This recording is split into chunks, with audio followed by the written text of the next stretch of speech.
बाबा साहेब भीमराव अंबेडकर जी हमारे लिए भगवान हैं। कितने लोग मानते हैं?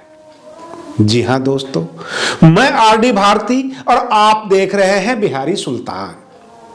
हमारे देश के महामहिम राष्ट्रपति द्रौपदी मुर्मू जी ने अपने अभिभाषण में डॉक्टर अंबेडकर यूनिवर्सिटी यानी बाबा साहेब भीमराव अंबेडकर यूनिवर्सिटी में अपने अभिभाषण में दीक्षांत समारोह में उन्होंने कहा, बाबा साहेब भीमराव अंबेडकर जी हमारे लिए भगवान हैं। और यह सच है, क्योंकि डिप्रेस क्लास को मौका ही कहां मिलता है। एक बार का बात हमें याद है, जब मान्यवर काशीराम जी से कहा गया था आप मौका परस्त हैं, तो उन्होंने कहा एक बार मौका तो देकर देखो, तब हम जाने कि हम मौका परस्त हैं। हमें मौका ही नहीं मिलता। देश के बहुजन समाज को तो मौके ही नहीं मिलते हैं और मौके नहीं मिलते रहे हैं, कभी नहीं मिला। लेकिन डॉक्टर अंबेडकर ने संविधान में SC ST OBC को थोड़ी सी राहत देकर, सहूलियत देकर मुख्य धारा में लाने के लिए जो प्रावधान बनाया, तब जाकर मुख्य धारा में आने लगे बहुजन समाज के लोग। और इसी संदर्भ में हमारे देश के राष्ट्रपति जी ने कहा कि बाबा साहेब भीमराव अंबेडकर जी हमारे लिए भगवान हैं। और इसलिए मैं इस जगह पे हूं क्योंकि राष्ट्रपति जैसे सबसे बड़े पद पर जाना, और वह भी आदिवासी समाज के लिए बहुत बड़ी बात है। हमारे देश के राष्ट्रपति जी ने यही नहीं रुके, बहुजन समाज की सबसे जो मूलभूत समस्या है, जिसके ऊपर कोई भी बहुजन लीडर बोलने को तैयार नहीं, उंगलियां उठाने को तैयार नहीं, आंख से आंख मिलाकर कहने के लिए तैयार नहीं सरकार से। लेकिन हमारे राष्ट्रपति जी ने दीक्षांत समारोह में वह मुद्दा उठा दिया। उन्होंने याद दिला दिया बहुजन समाज को, जब वो कहने लगी कि हम उत्तर प्रदेश में ग्लोबल इन्वेस्टर समिट में आए हुए थे, हिस्सा लिए थे। उत्तर प्रदेश सरकार के पास उत्तर प्रदेश में इन्वेस्टमेंट आएगा, बहुत बड़ा निवेश आएगा। लेकिन एक देहात में कहावत है, बेल पाकल कौवा बाप के साज की। कहने का तात्पर्य है, अगर पेड़ में बेल पका हुआ हो तो कौवा कैसे खा सकता है, क्योंकि वो जितना भी चोंच मार ले बेल उससे फूटेगा ही नहीं। तो बेल का कौवे से कोई संबंध नहीं। ठीक उसी प्रकार बहुत बड़े इन्वेस्टमेंट अगर उत्तर प्रदेश में आ जाए तो बहुजन समाज को क्या मिलेगा। हमारे महामहिम जी यही मुद्दा उठाए कि जब तक बहुजन समाज के बच्चे पढ़ेंगे नहीं, शिक्षा का साथ नहीं लेंगे, तब तक वह वर्किंग कमेटी जो होती है, जो बड़े बड़े जो है कारखाने होते हैं, बड़े बड़े प्रोजेक्ट होते हैं, उसमें जो वर्क करने वाले, जो काम करने वाले कामगार मजदूर से लेकर पदाधिकारी तक जो लोग होते हैं, तो जाहिर सी बात है बहुजन समाज के पास शिक्षा होगा तभी उनको काम मिलेगा, अन्यथा यह काम किसी और के पास चला जाएगा। आप केवल वोट देते रहिए, तमाशा देखते रहिए, न्यूज सुनते रहिए। नोएडा मीडिया केवल आपको हिंदू मुस्लिम धर्म इधर उधर की बातों में उलझाकर रखेगी। नोएडा मीडिया को बहुजन समाज से कोई लेना देना नहीं। ये बहुत बड़ा प्रश्न है। आपने सुना होगा कि गोदी मीडिया, मेन स्ट्रीम मीडिया, लेकिन एक शब्द निकलकर आया है नोएडा मीडिया। नोएडा मीडिया बहुजन समाज को लेकर नहीं चलती है।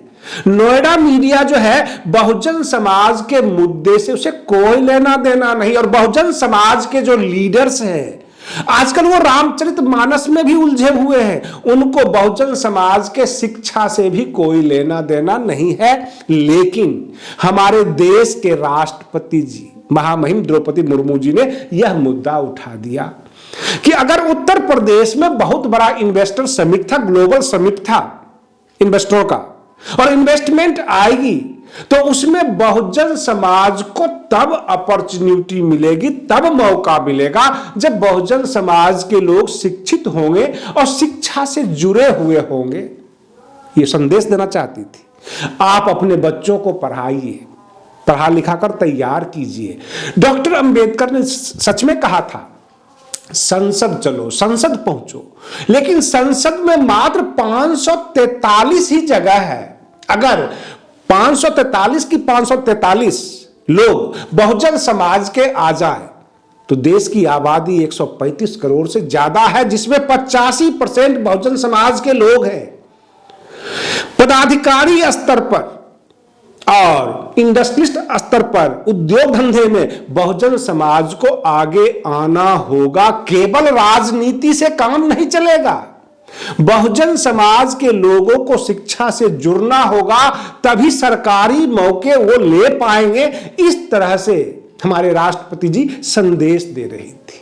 वो कह रही थी कि हमारे जो बाबा साहेब भीमराव अंबेडकर जी हमारे लिए भगवान हैं, क्योंकि डॉक्टर अंबेडकर ने डिप्रेस क्लास को, SC ST OBC को जो आरक्षण प्रावधान जो दिया था, आरक्षण केवल नौकरियों में नहीं था, शिक्षा में भी था।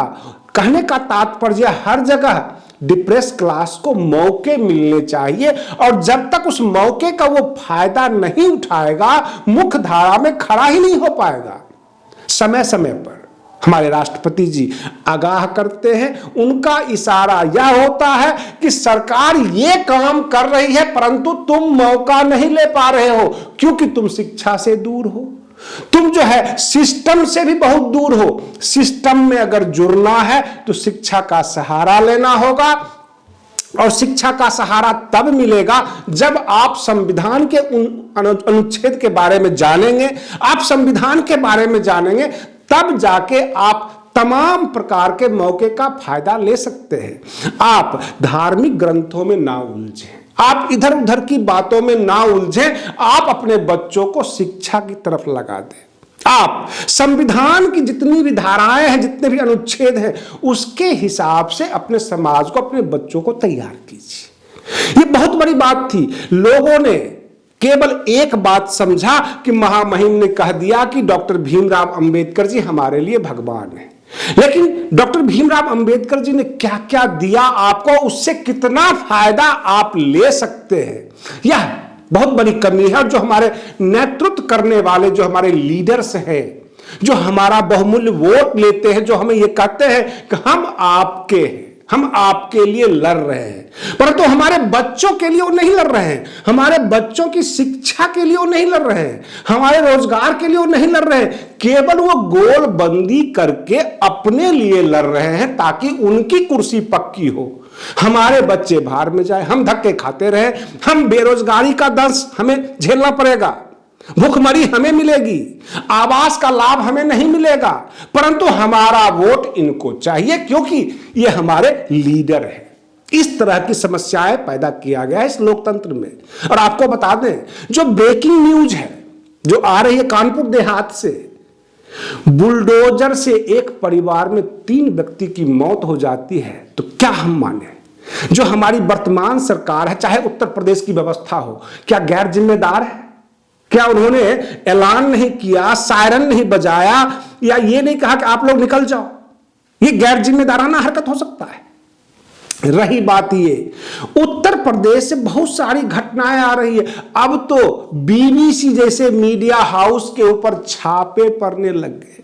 तरह तरह के लोग ट्वीट करते हैं कि इसको लोकतंत्र की आदत पड़ गई है, इसको एक बीमारी लग गई है BBC को कि ये लोकतांत्रिक भाषा बोलना शुरू कर दिया, ये खबर छापे लेकिन सरकार से पूछकर छापे।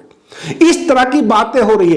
क्या मीडिया को हमारी वर्तमान सरकार अपने मुट्ठी में करना चाहती है, छापे डालकर, परेशान करके?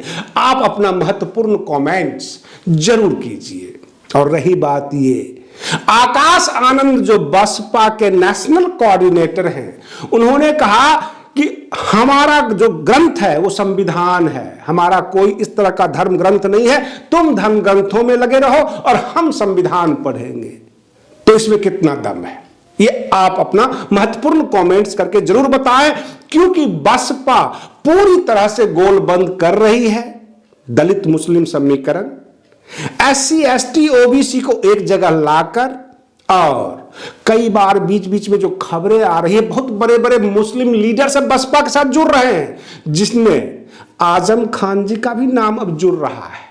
हो ना हो, कल को अनाउंस हो जाए, वो बहन मायावती जी के पास पहुंच जाए, लेकिन आधिकारिक अभी खबर नहीं आई है, खबर के ऊपर पुष्टि नहीं हुई है, लेकिन शोर मचना शुरू हो गया है।